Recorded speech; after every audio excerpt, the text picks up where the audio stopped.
Okay, now let's talk about another function. Click on this button and let's go for a scatter vector.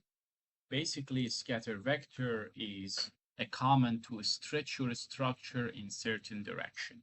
Now, what I want to do is to pick my scatter vector. As in this one, I only want to pick one point, so I don't want a gradient of a scatter vector. So in that case, it doesn't really matter where to apply it. It will be applied for the whole structure if you pick only one point.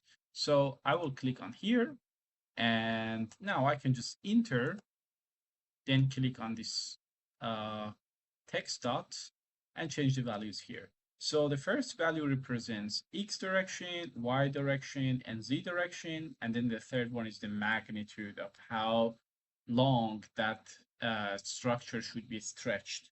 So I want it to be stretched in X direction for 3 minutes. 3 millimeters.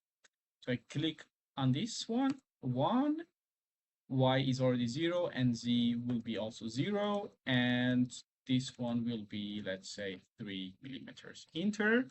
So we can see x, y, z, and then the magnitude of 3 millimeters.